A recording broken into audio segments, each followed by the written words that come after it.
હવે સાહેબ અમારી એક એવી ફરિયાદ છે કે ગામની અંદર એક મિલ આવેલી છે, જી પેપર મિલ છે. એનું નામ હું નથી આપતો સાહેબ, કારણ કે થોડું ડિસ્પ્યુટ થયું છે.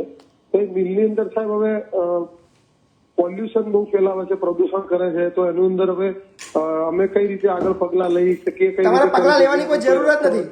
તમારે પગલા લેવાની કોઈ જરૂર નથી. શું સાહેબ? પગલા લેવાની કોઈ જરૂર નથી. હા હા કોઈ જરૂર છે જ નહીં પગલા લેવાની. ક્યાં જરૂર છે કે છે? સાહેબ બહુ પ્રદૂષણ ફેલાઈ રહી છે. કઈ જરૂર નથી. બરાબર તો છે. તમારામાં એ મિલનું નામ બોલવાની તેવડ નથી તમારામાં, અને તમારે પગલા લેવા છે. શું સાહેબ? તમારામાં એ મિલનું નામ બોલવાની તાકાત તમારામાં નથી. તમારે એ કંપની સામે પગલા લેવડાવવા છે. ના ના સાહેબ, મિલનું નામ બોલવાની તાકાત છે. ઉમા ક્રાફ્ટ મિલ. હા, આ જોવું છે મારે. હા. આ જોવું છે મારે. શા માટે ડર છે તમને બધાને? હું જોઉં છું જયારે કોઈ નામ લેવાની વાત આવે તો વિગત આવે તો પછી એ થોડું આગુ પાછું થઈ જાય.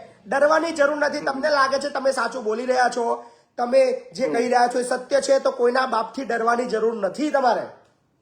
હા સાચી વાત છે. બરાબર.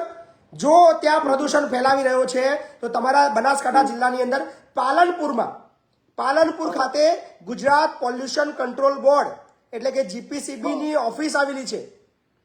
હા જીપીસીબી ની. હા, ત્યાં જાઓ, ત્યાં લેખિતમાં એ મિલ વિરુદ્ધ પગલા લે એવી ફરિયાદ દાખલ કરો. તાત્કાલિક ધોરણે ગુજરાત પોલ્યુશન કંટ્રોલ બોર્ડ ત્યાં સુકોઝ નોટિસ એને આપશે, અને કઈ પણ પ્રકારનું ખોટું દેખાશે તો સીલ મારવા સુધીની મતલબ ગાઈડલાઇન્સ અને મતલબ નિયમો બનાવેલા છે સરકારે. પણ આપણે જાગૃત નથી, આપણે કશું બોલતા નથી. આપણે બોલીએ છીએ તો અંદરખાને બોલીએ છીએ, લેખિતમાં કોઈ કાર્યવાહી આપણે કરતા નથી. તો તમારી એક જાગૃત નાગરિક તરીકેની ફરજ છે કે તમારા જિલ્લાના પોલ્યુશન કંટ્રોલ બોર્ડની અંદર જઈને નામજોગ ફરિયાદ આપો. ઓકે સાહેબ. Thank you. ઓકે.